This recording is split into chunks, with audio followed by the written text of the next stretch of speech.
Halas Hall, the final practice before the bye week felt like the calm before a storm. The Chicago Bears wrapped things up on Tuesday instead of the originally scheduled Wednesday session, taking advantage of the flexibility provided by the CBA, which mandates that players be away from the facility from Thursday through Sunday during their bye.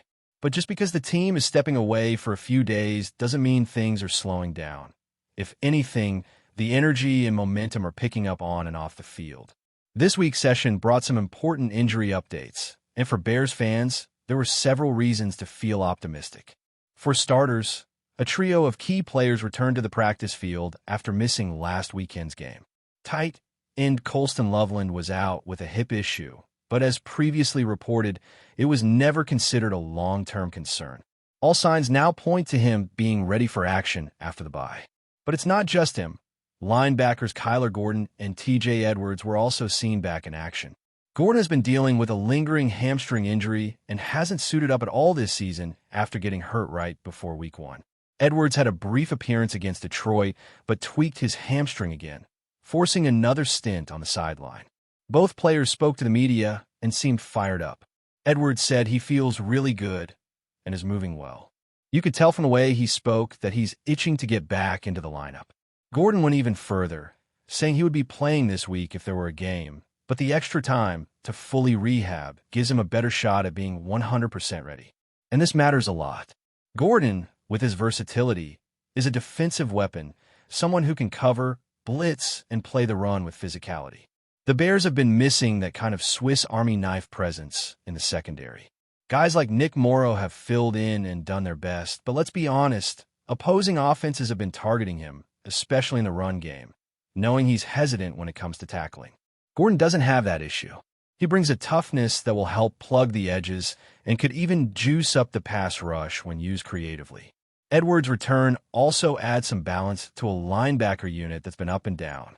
Tremaine Edmonds, while he's had moments, hasn't always been consistent in run support. Against the Raiders, he racked up 11 tackles, sure, but he also found himself out of position far too often.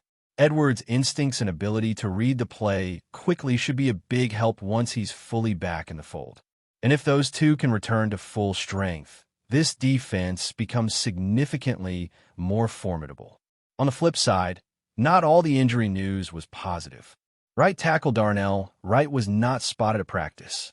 His situation has become one of the more interesting storylines of the week, especially with growing chatter about potentially shifting him to left tackle. Reports earlier in the week suggested the Bears might be leaning toward benching Braxton Jones and giving Theo Benedict the start on the left side. But with Wright dealing with an elbow injury, the possibility of experimenting with him on the left is pretty much off the table. You can't rep a guy at a new position if he's not practicing. And if you can't rep him, you certainly can't throw him in a live game action without preparation.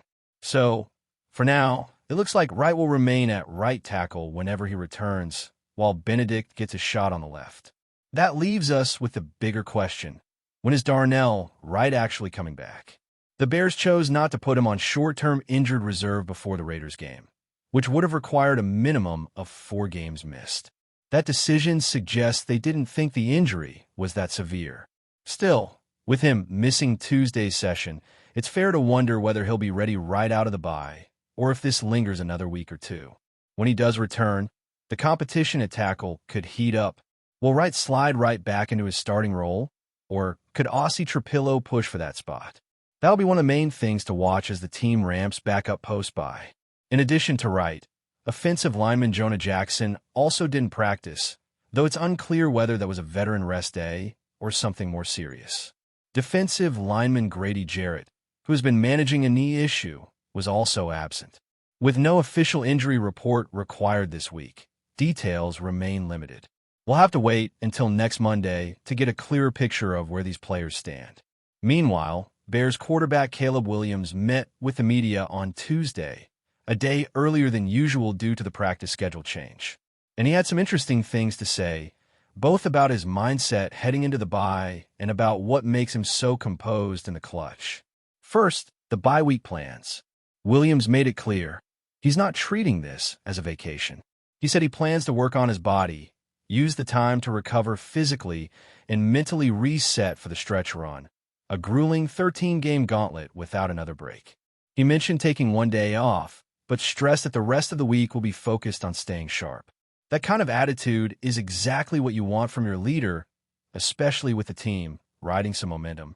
Because let's face it, despite some rough patches early on, the Bears have found a way to win 2 straight heading into the break.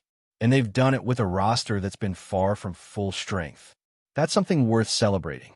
Coming off an emotional win against Dallas and gutting one out against the Raiders, this team has shown some resilience. The vibes going to bye are much more positive than they were last season, even though the situations are eerily similar. Last year, the Bears were also coming off a few wins with questions swirling around the coaching staff and a matchup against Washington looming after the break. They fell flat in that game, lost on a Hail Mary, and spiraled to 10 straight losses. No one's saying it'll happen again, but you better believe that memory is still fresh inside the building. So, the focus now shifts to making sure that same letdown doesn't happen this time around. That means a more intentional approach to how the team uses the bye week. Health, adjustments, and preparation have to be the top priorities. Offensive coordinator Ben Johnson emphasized in training camp how much they planned to take advantage of the early bye. They would evaluate the first month, make the necessary changes, and try to come out firing on the other side. That plan only works if the team actually follows through on the evaluation part. Back to Caleb Williams. When asked about why he's been so calm in crunch time, his response showed exactly why there's belief in him as a long-term answer quarterback. He talked about how his confidence in tight situations comes from the work he's put into his craft. He said that in got-to-have-it moments his heart rate drops, things slow down for him, and he's able to execute. That kind of poise is rare, especially in a young player. And the numbers back it up. Throughout his career, his fourth-quarter stats are among his best. Whether it's accuracy, touchdown-interception ratio, or quarterback rating, he's consistently elevated his play when the pressure's on. You look back at last season, and even though the Bears lost a lot of close games, many of those losses weren't on Caleb. He engineered game-winning drives, only to see them derailed by blocked field goals, busted coverages, or special teams blunders. Green Bay, Minnesota, Washington, you name it. There were 5, maybe 6 games where he gave the team a real shot late. And in most of those situations, he looked comfortable and in control. That's the clutch gene people talk about, and Caleb seems to have it. Of course, he's not perfect. Even in games where he's led the team to wins, there have been 3 to 5 throws a game that are just slightly off. But when you're throwing the ball 35 times and only a handful are off target, that's not something to panic about. That's something to build on. If he continues to improve, tightens up some of those mechanics, and stays healthy, there's every reason to believe the Bears have found something special under center. The bye week gives everyone a chance to reset, recover, and reload for the long haul ahead. The Bears have real momentum and real questions still to answer. But most importantly, they have a quarterback who's showing signs of being the kind of guy you can trust when it matters most. And in a league where so many games come down to one score, that could make all the difference. Beyond the quarterback and injury updates, the Bears front office stayed active behind the scenes, using Tuesday to evaluate potential depth additions. 5 players worked out at Halas Hall, 2 defensive tackles, 2 linebackers, and a guard. None of them are household names, but this isn't about flash. It's about building a stronger, more resilient roster for the marathon that lies ahead. With injuries already testing the team's depth and 13 straight games looming, these workouts could be more important than they initially seem. Among those who participated were defensive tackle Phillip Beatty from Auburn and Jaden Peavy from Texas A&M. Neither has extensive NFL experience, but both bring size and power to the interior defensive line. Considering the inconsistencies up front and the physical toll the position takes, it wouldn't be a surprise to see one of these guys land on the practice squad, especially if there are lingering concerns about Grady Jarrett's knee. Depth at the line of scrimmage is crucial, and the Bears seem to recognize that. Joining them were linebackers Jonathan Garvin out of Miami and Isaiah Thomas from Oklahoma. Both players bring speed and range, And with the Bears linebacker core walking a fine line between recovering from injury and being relied on heavily, it makes sense to have a few emergency options evaluated now rather than later. It's about having contingency plans in place, not just for Week 6, but for Week 13 and beyond. The fifth workout came from KHALIL, an interior offensive lineman from Boston College. Offensive line has been one of the more volatile areas for Chicago this season, with movement at tackle and injuries inside. KHALIL might not step in as a starter, but adding someone with positional versatility could be valuable if any more shuffling is needed as the season wears on. Still, most of the attention remains on the existing roster and how they come out of the bye. There's been talk of potential changes, not just personnel, but schematically. The offensive line conversation has been ongoing for weeks. With Braxton Jones struggling and Darnell right hurt, the idea of shaking things up has gained traction. The report that Theo Benedict is now in line to start at left tackle coming out of the bye is a significant development. The team clearly sees something in him, and while he's not a long-term lock, giving him reps now might offer a clearer picture of what he can become. The job won't be easy. He'll be facing some of the best edge rushers in football over the next several weeks, but this is what the NFL is. It's a league of opportunities, and for Theo, this is his shot. The bigger question remains on the right side. Darnell Wright's status is still uncertain, and that clouds everything. The Bears have avoided placing him on injured reserve, which hints that they expect him back soon. But soon is a relative term when you're preparing for a crucial stretch of the season. If he's not practicing by early next week, then suddenly you're looking at more than just 1 or 2 games missed. And the longer he's out, the more important it becomes to figure out who steps in. Does Aussie Trapillo really get a look at right tackle? Can someone slide inside if needed? These aren't decisions you want to make in panic mode. And that's why the staff is likely using this bye week not only to evaluate health, but to finalize contingency plans in case Wright isn't ready. Before we continue, don't forget to subscribe to our channel and give this video a like. Your support helps us keep bringing you the latest updates on our Chicago Bears. And don't be shy. Drop your thoughts on the news in the comments below. In what could be one of the most shocking off-season stories in the NFL, whispers are growing louder about a potential locker room shakeup in Chicago. Running back DeAndre Swift, a rising star who has quickly become the heartbeat of the Bears offense, reportedly dropped a bombshell during a recent interview.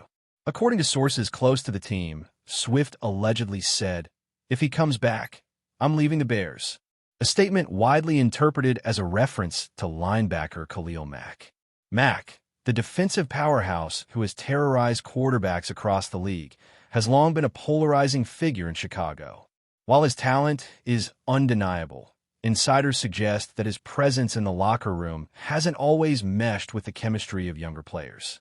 Swift's comments, if accurate, could signal a growing tension behind the scenes, raising questions about the Bears' team culture and the balance between veteran leadership and emerging stars.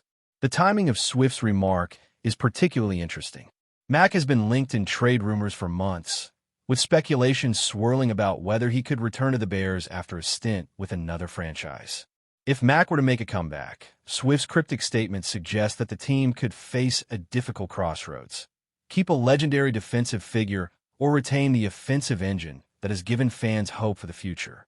Bears fans have already begun debating the potential fallout on social media, with reactions ranging from shock to support for Swift's candidness. Some argue that Mack's intensity is precisely what the defense needs, while others believe that protecting a younger talent like Swift is crucial for long-term success. Analysts point out that clashes like these are not uncommon in the NFL, but public acknowledgement from a key player is rare and often signals underlying friction that could have ripple effects on draft strategy, free agency, and even coaching decisions. While neither Swift nor the Bears organization has confirmed the remark officially, the mere suggestion has created a frenzy among insiders and fans alike. One thing is clear: the rumor mill is spinning fast, and as training camp approaches, all eyes will be on Chicago to see if this tension will simmer down or explode in one of the league's most talked about locker room stories of the year. The Bears may soon face a pivotal decision: whether to chase defensive dominance or safeguard the future around one of their most promising offensive stars. That's it for this update. If you enjoyed the video and want to stay updated with exclusive news about our Chicago Bears, be sure to subscribe to our channel and hit that like button. We can't wait to hear your thoughts in the comments. See you in the next video.